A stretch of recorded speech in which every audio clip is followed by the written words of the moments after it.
As Prime Minister Modi, who landed in Washington, D.C. just a few hours ago, is set to be meeting with US President Donald Trump in Washington later today, marking Prime Minister Modi's first bilateral visit to the United States since Trump's second term began. The meeting aims to strengthen India-US strategic ties, focusing on trade, defense, and energy cooperation. This visit highlights the importance of the partnership between the two nations, with discussions expected to cover mutual interests such as technology as well as security of Indo-Pacific region, among others.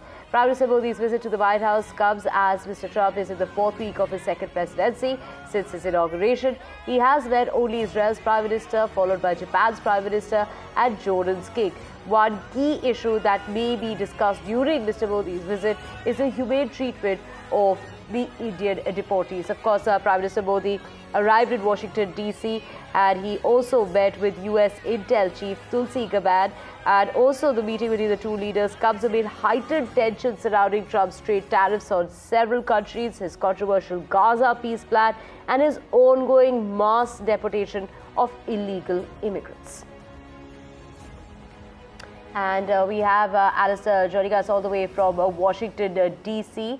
She has, in fact, spoken with the Indian diaspora as well as how important it is as far as the significance of the meeting of Prime Minister Modi. Let's listen in.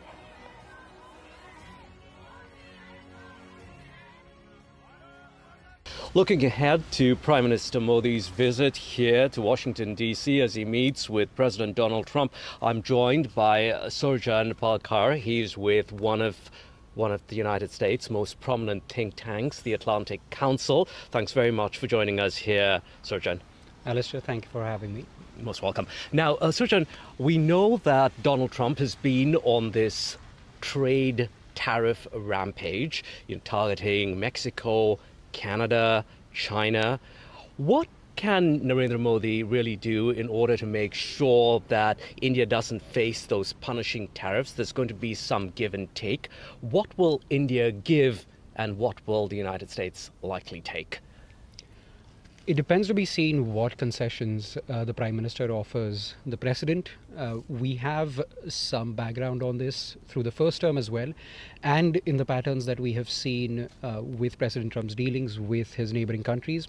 It's quite apparent that he will play hardball.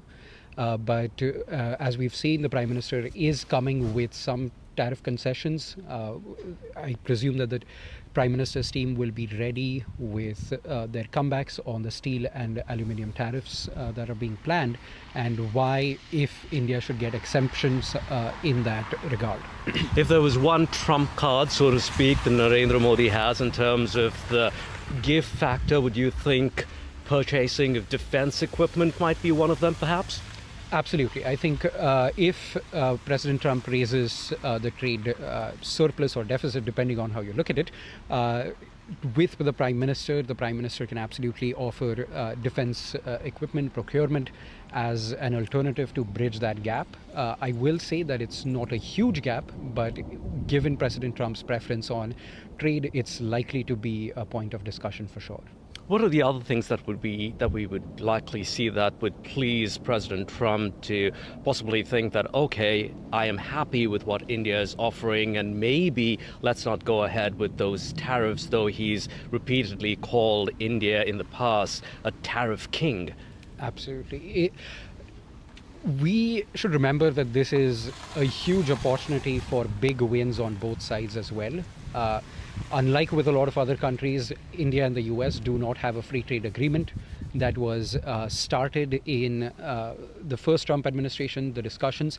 Now there is a big opportunity to get a free trade agreement and have a mini FTA or a solid FTA come together in the next year or so. So do you think that materializing this time around, like just for our viewers' memory, they tried to do that the previous time around when in Trump 1.0, and you think that that might be possible now when with Trump back in the White House?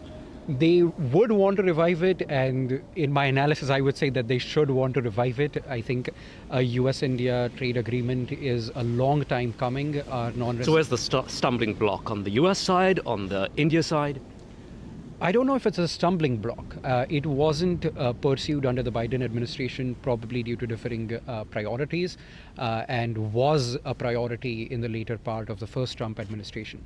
So I can absolutely see it being a revived priority for US-India bilateral in this second administration. You've put out a column, an opinion piece on the Atlantic Council website where you've written about the Modi-Trump visit. You've said that this is no time for complacency between for India when it comes to dealing with President Trump. What do you mean by that? Well, I will give India credit and say that it's not being complacent already. You've seen the foreign minister here twice already, in December and in January. Prime Minister Modi is about to be one of the first leaders to meet with the president. And so far, India has avoided having any hard actions against it from the US. So India is already not being complacent in its actions. And something that I haven't mentioned in the column is that unlike a lot of countries, India, from a domestic perspective, Prime Minister Modi is operating from a measure of strength. The next state elections are about 8 to 9 months away. So domestically, the Prime Minister has good bandwidth to prioritize US-India relations and foreign policy in that regard. Trump has a tendency of surprising the world. Everyone talks about his camaraderie with Narendra Modi. Do you think that continues this time around very quickly? Or do you think that perhaps that might change? He might, play real hardball? I think the camaraderie will probably be helpful in coming to the table. If we look at the pattern, the president has separated his camaraderie and his policy actions. But at the very least, if those policy actions are played hard, the camaraderie should be helpful in the two sides coming together in conversation. Sujan Palkar with the Atlantic Council, thank you very much for joining us here. Thank you so much.